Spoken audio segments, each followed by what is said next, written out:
호주에 와서 벌써 한 10년 정도 살아갔습니다.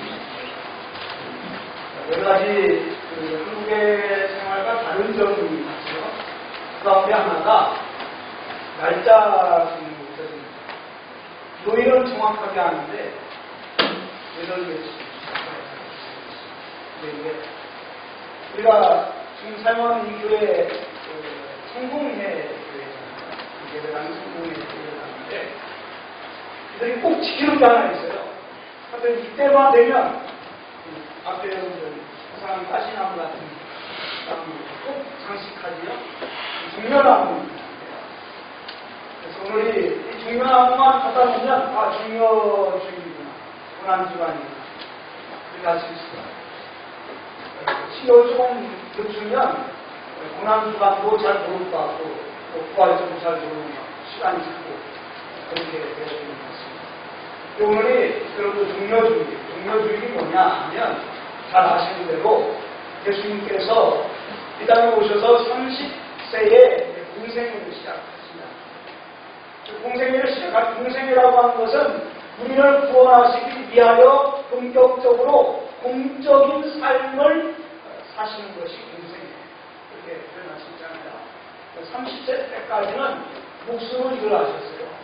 그래서 목살기 위해서 주님도 목숨을 일을 하셨고 30세가 되면서 본격적으로 하나님의 뜻을 이루어가기 위해서 우리 인간을 구원하시기 위해서 이제 공적인 일을 하시는데 여러분 잘 아는 대로 40일 금식기도 하신 후에 시험을 당하시고 그리고 나서 이제 예수님이 제자를 택하시고 제자들을 가르치시고 33세가 되어서 십자가를 지시기 위해서 예루살렘에 들어오세요.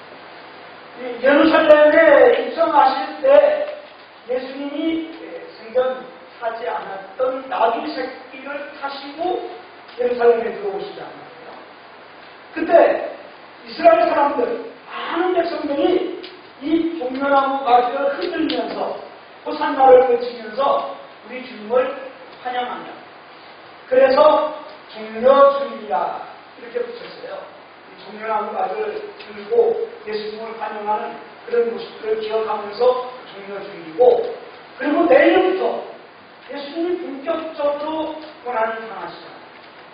그리고 금요일날 금요일이죠. 금요일날 여러분이 아시는 대로 십자가를 지시고 골고다 언덕에 올라가셨고 그리고 십자가에 달려 죽으십니다. 그때가 금요일 성금요일이죠. 예수님이 십자가에 달려 죽으시고 그리고 장사 지내다 되셨다가 안식 후 첫날이 다음 주일날에 다시 살아나십니다. 그럼 우리의 구원이라고 하는 측면에서 볼 때 종려주일과 고난주간 그리고 부활절 가장 중요한 절기임에 틀림입니다. 주님이 십자가에 달려 죽으시지 아니하셨다면 그리고 그 주님이 부활하시지 아니했다면 기독교는 존재할 수가 없습니다. 교회는 존재할 수가 없습니다. 우리의 구원은 이루어질 수가 없습니다.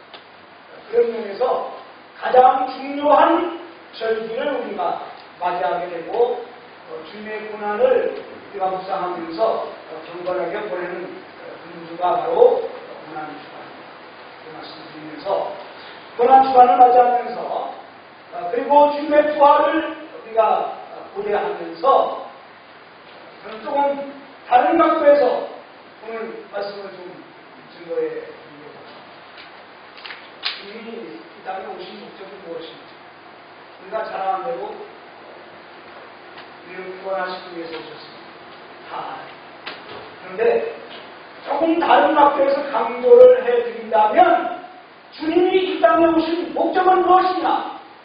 하나님의 자녀들이 오늘 본문의 주인공 다윗과 같이 세력을 뻗치고 점점 더 강성해지고 점점 더 하나님의 능력을 얻어서 힘있게 살아가게 하시기 위해서 주님이 이 말을요 요한복음 10장 말씀대로 하면 우리 주님이 이 땅에 오신 목적은 우리로 하여금 생명을 얻고 더 풍성하게 하시기 위해서 오셨습니다. 그 말씀이지요. 그러니까 오늘 제가 고난 주간에 우리 주님이 고난을 당하셨습니다. 우리도 그 주님의 고난에 동참해야 합니다. 이런 설교보다 우리가 좀 더 풍성한 삶을 살아야 합니다.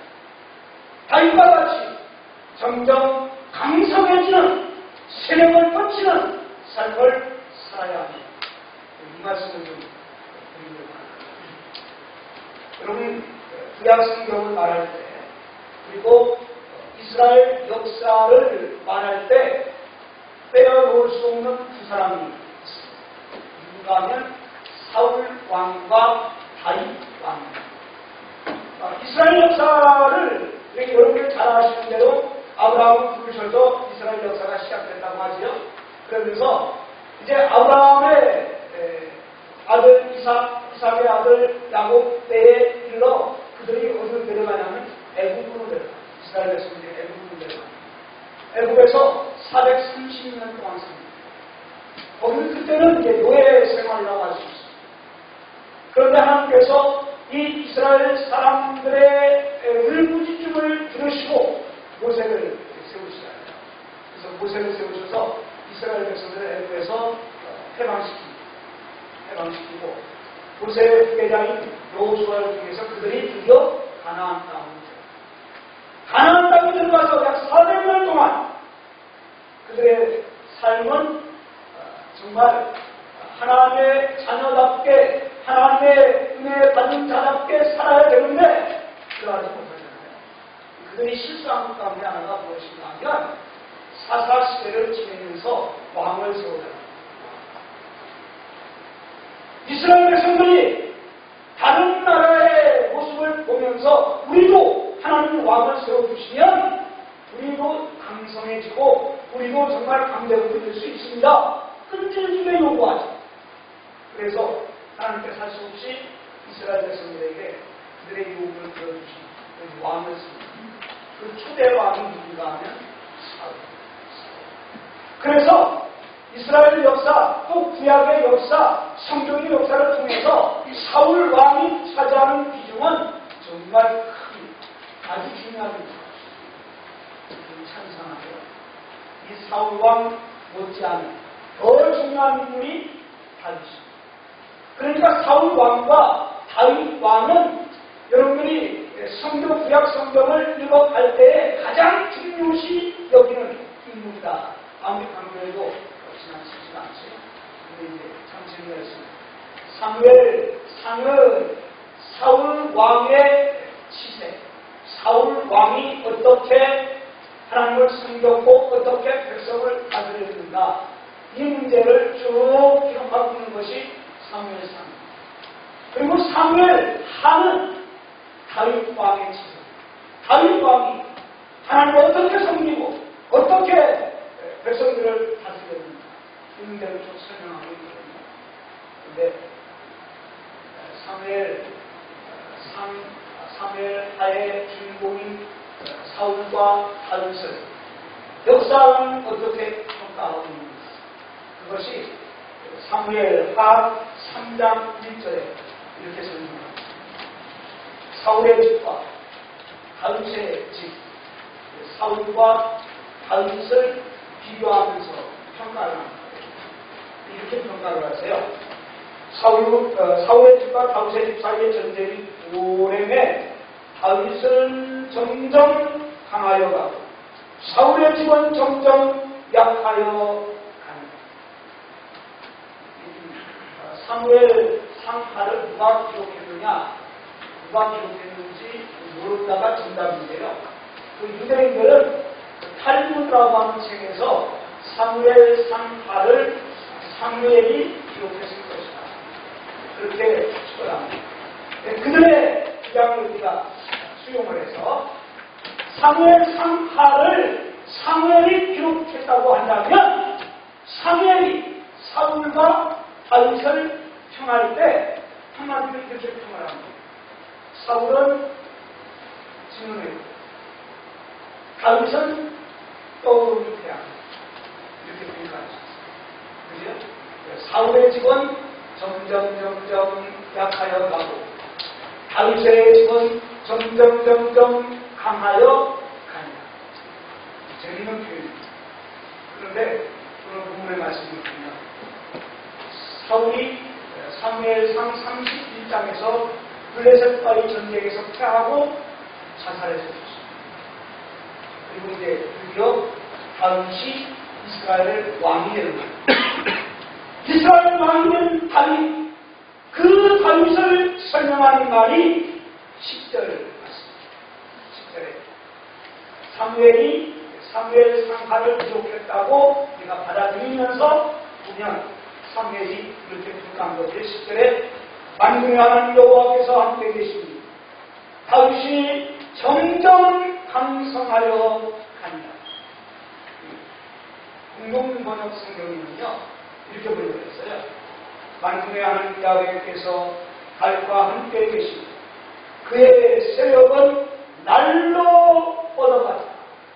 그의 세력은, 다윗의 세력은 날로 얻어갔다. 그렇게 표현을 했습니다. 창세기에 등장하는 요셉의 표현대로 한다면, 요셉을 평가한 말씀대로 한다면 이렇게 말할 수 있겠지요. 하나님께서 함께 하심으로 형통하게 되었다. 다윗의 삶이 하나님께서 함께 하심으로 점점 형통하여 갔다. 그렇게 생각할 수 있습니다. 여러분, 오늘 저는 이 말씀을 여러분들에게 드리려고 합니다.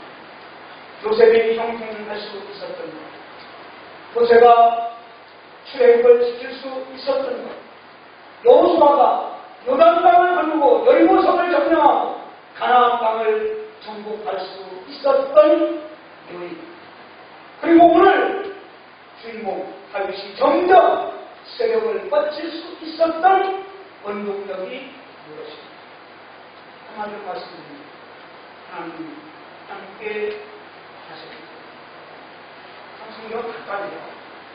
그래서 제가 설교를 하면서 여러분들에게 고민이 많은 고민이 하나 있어요. 어떻게 보면 설교가 거의 비슷비슷해요. 하나님의 말씀이 거의 비슷비슷하니까. 그런데 성경은 뭐라고 말씀하시느냐? 이 말씀을 계속해서 듣고 계속해서 말하고 계속해서 지켜야 돼요. 설교를. 그러니까 여러분 설교를 잘 들어보십시오. 어떤 설교든지 결론은 똑같아요. 여러분 그런 생각 안 해보셨습니까? 아무리 본문이 다른 본문을 잡고 그 본문대로 해석하고 그 본문을 여러분에게 적용시켜서 설교를 들어보면 거의 같아요. 하나님의 말씀이 계속해서 강조합니다. 여러분 지금 제가 그렇게 말씀드리죠. 요셉, 모세도, 그리고 여호수아, 그리고 오늘 주인공 다윗도 그들이 할 수 있었던, 그들이 성공할 수 있었던, 그들이 위대한 삶을 살 수 있었던 원동력은 하나님이 함께 하십니다. 그래서 여러분 이렇게 한번 질문을 던져보십시오. 하나님은 어떤 사람들과 함께 하십니까? 요셉, 모세, 여호수아, 다윗, 그리고 위대한 하나님의 사람들, 그들과 함께 하셨는데 그들의 특징이 과연 어떤 특징을 가지고 있는가? 오늘 다윗을 통해서 여러분들에게 몇 가지 간단하게 설명해 드립니다. 하나님이 함께 계셔서 그래서 세력을 점점 뻗칠 수 있는 사람은 누구인가? 다윗은 이렇게 말씀합니다. 12절 말씀.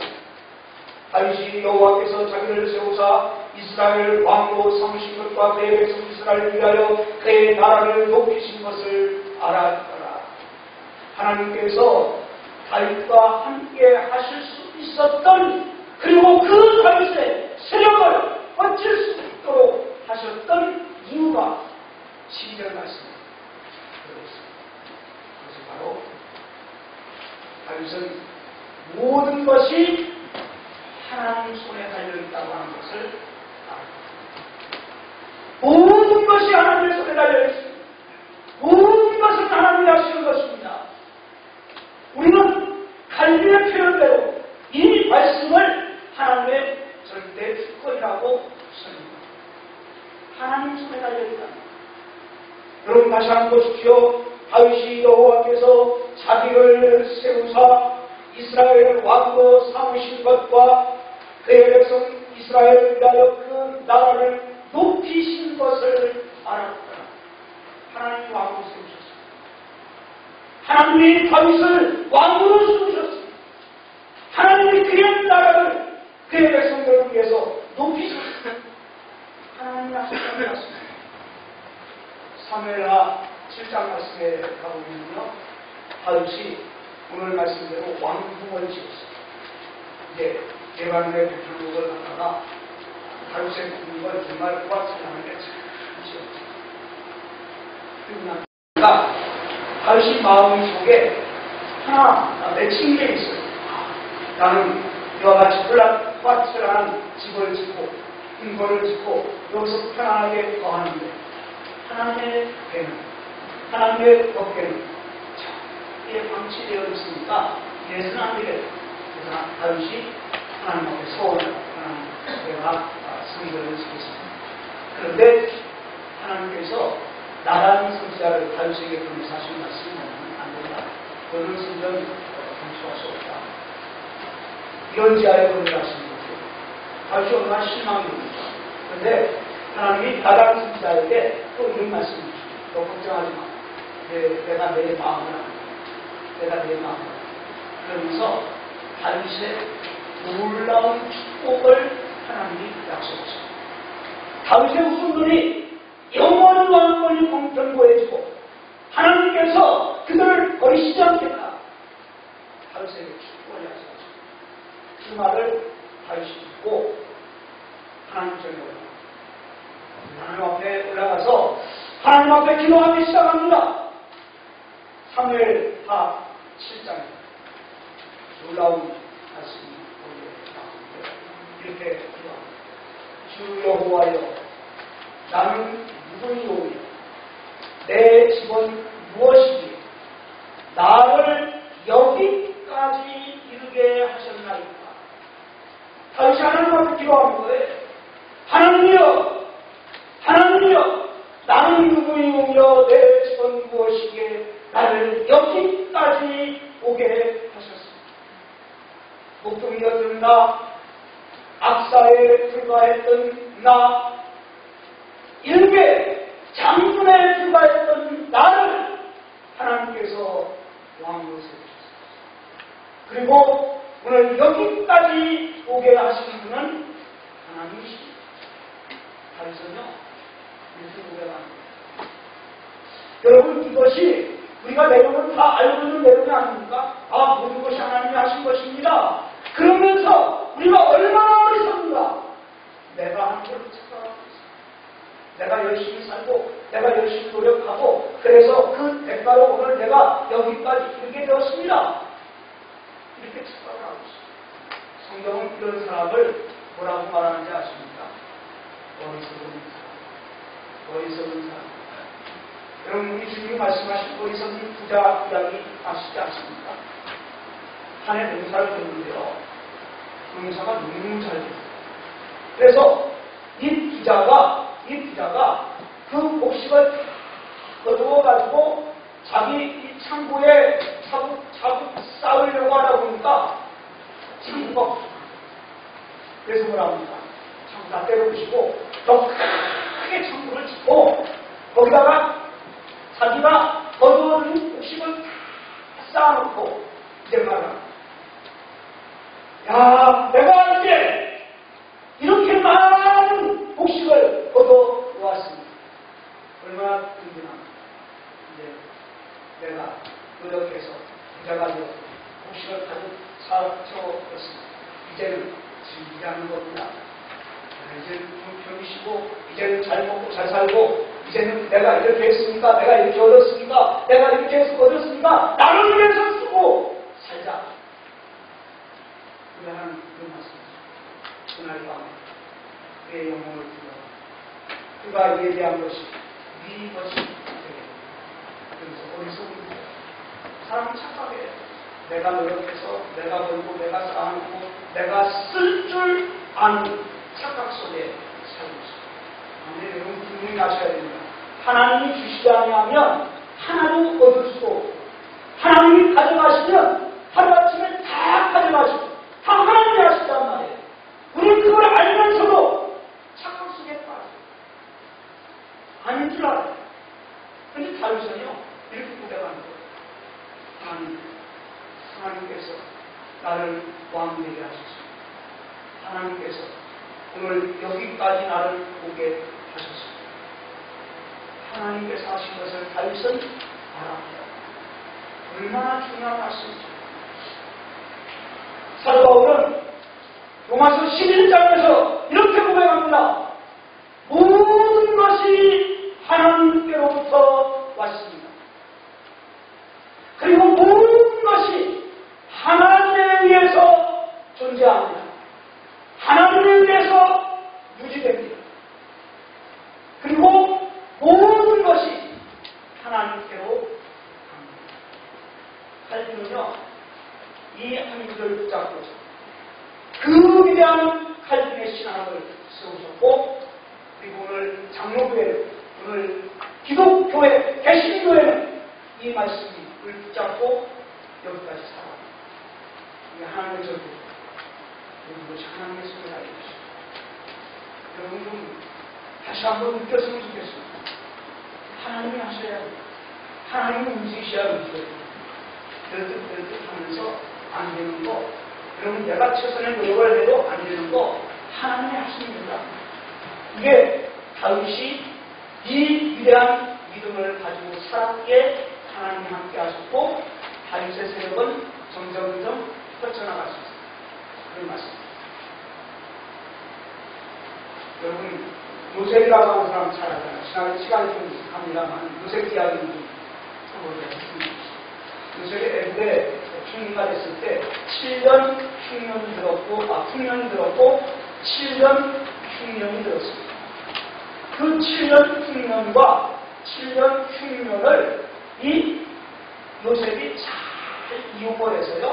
그때 정치를 잘해서 애국을 세계 최대 강대국으로 만듭니다. 요셉이 그래서 애국은 경제 애국이 되었고 전 세계를 움직일 수 있는 그런 영향력 있는 국가로 요셉이 만듭니다. 이 요셉의 신앙은 뭐냐? 요셉의 신앙은 한마디로 말하면 하나님이 하신다. 오늘 다윗과 똑같습니다. 7년 6년이 되자 가나안 땅에 살고 있던 요셉의 아버지 요셉의 총명이 굶어 죽을 수 없습니다. 애국으로 식량을 구하러 내려오죠. 요셉이 딱 보고 자기 힘듭니다. 그래서 통곡하면서 회프를 풀면서 요셉은 자기 마음이 얼마나 감사한지 모르겠어요. 그런데 문제는 형벌이 문제예요. 자기 동생을 죽이려고 했고 자기 동생을 노예로 팔아고 했습니다. 아직 그것이 탈론하면 사람들 죽음이 있습니다. 그래서 벌벌 떨 수밖에 없어요. 자기 요셉이 그렇게 말합니다. 성전이요. 염려하지 마십시오. 걱정하지 마십시오. 나를 애국으로 보낸 분은 형벌이 아니고 하나님이십니다. 하나님이십니다. 이 고백이에요. 하나님이 요셉을 애국으로 보내셨고 하나님이 요셉을 애국의 총리로 세우셨고 하나님이 요셉을 통해서 애국을 초강대국으로 만드십니다. 하나님이 하십니다. 이 신앙입니다. 이게 오늘 다윗의 신앙이고 오늘 우리에게 주시는 말씀입니다. 두 번째로 하나님이 함께 하시고 승리할 수 있는 그리고 세력을 거칠 수 있는 원동력은 무엇입니까? 감사합니다. 감사합니다. 여러분 20절 말씀을 보십시오. 이렇게 말씀합니다. 다윗이 바알 가슴에 이끌어 거기서 불을 치고 다윗이 바알의 여호와께서 불을 끄트신 같이 내 앞에서 내 대적을 끄트셨다 하므로 그곳 이름을 바알 가심이라 부릅니다. 무슨 말씀이냐면요. 다윗이 왕이 되었습니다. 사울이 죽고 다윗이 왕위에 오르자 되게 왕이 참 되면요, 이 왕권이 강화되기 전까지는 굉장히 이제 정세가 불안합니다. 우리 한국도 박근혜 대통령이 되고 나서 정부 장관들도 운영하고 총리도 운영하고 다 해야 되는데 이거 잘 안 되니까 막 지금 정세가 불안합니다. 거기에 그걸 알고 북한은 막 위협을 가하고 똑같습니다. 지금 다윗이 왕이 딱 되자 그 영원한 숙적 블레셋 다윗과 계속 블레셋 전쟁을 하는데요. 블레셋이 그 기회를 놓칠 수가 없잖아요. 다윗이 왕권이 강화되면 다윗을 치려고 해도 불가능하니까 이 좀 불안할 때 아직은 안정이 안 될 때 블레셋이 기습을 하는 거예요. 그래서 블레셋 군대를 총동원해서 다윗을 치고 유관 물장이라고 하는 곳에 블레셋이 치고 네, 다윗이요. 여러분 다윗이 말할 때 항상 강조하는 말이 있잖아요. 다윗 하나님 앞에 엽자 그런 분들의 하나님 앞에 기도하는 하나님 앞에 주시니 하나님 내가 저 블레셋 사람들과 전쟁을 치러야 합니까? 그래서 하나님께서 야 너 올라가라. 그래서 다윗이 올라가서 이 블레셋 사람과 전쟁을 하는데요. 여기 오늘 본 말씀에 보면 바알드라심이라고 하는 지명이 나옵니다. 바알드라심이라고 하는 지명의 뜻이 무엇인가 하면 주님이 이 바알이라고 하는 말 자체가 여러분들 가나안 사람들이 숭배했던 우상 가장 유명한 신이 바알 신이다.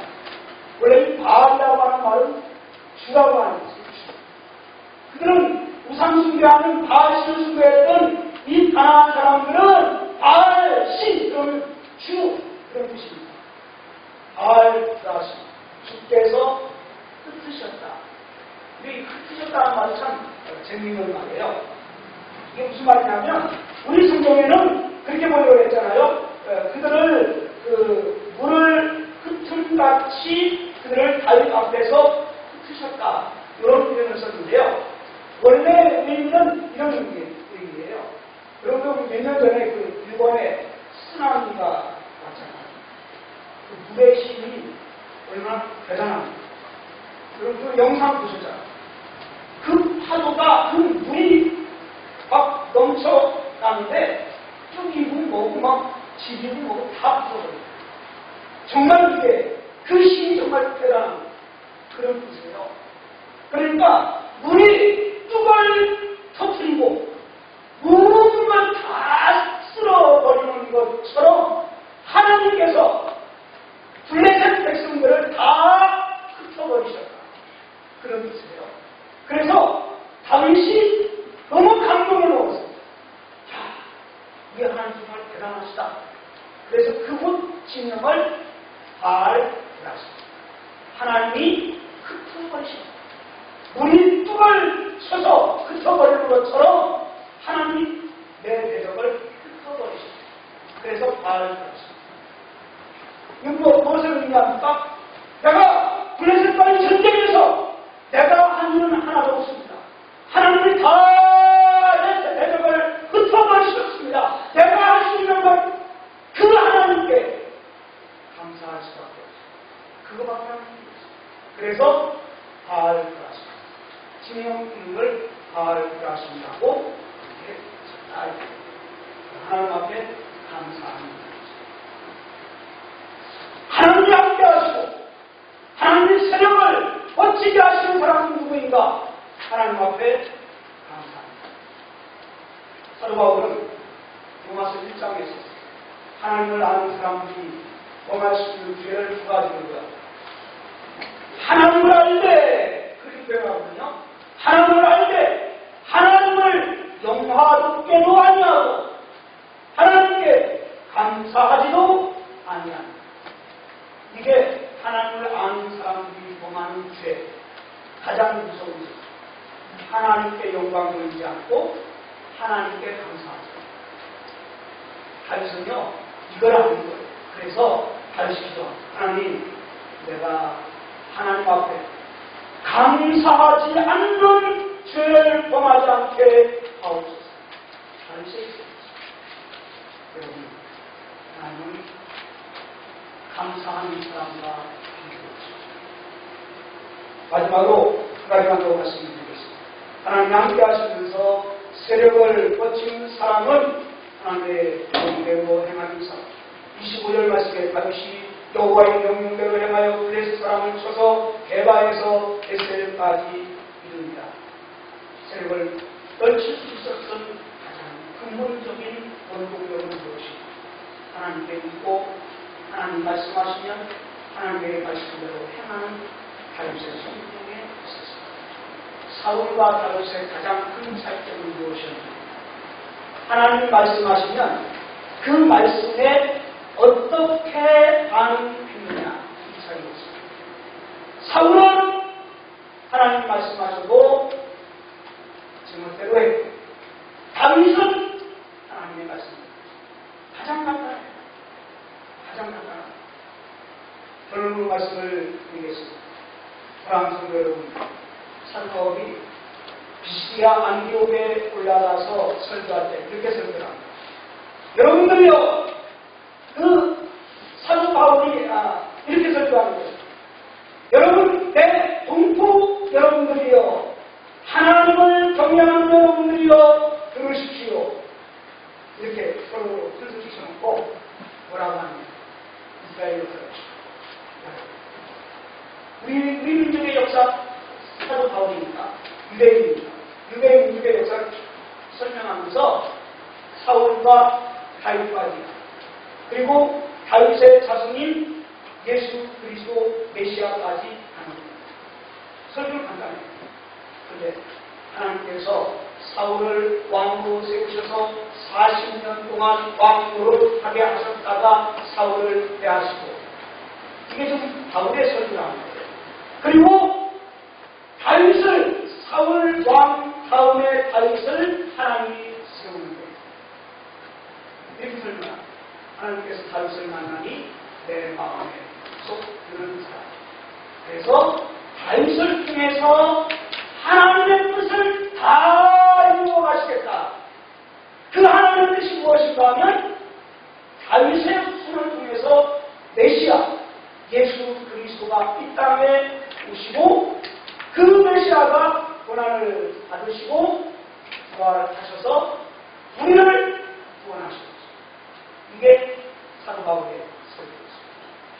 그 설교에 등장한 다윗, 하나님의 마음에 합한 다윗. 그 다윗은 하나님의 절대 주권을 믿었고 감사의 사랑이었고 순종의 사랑이었습니다.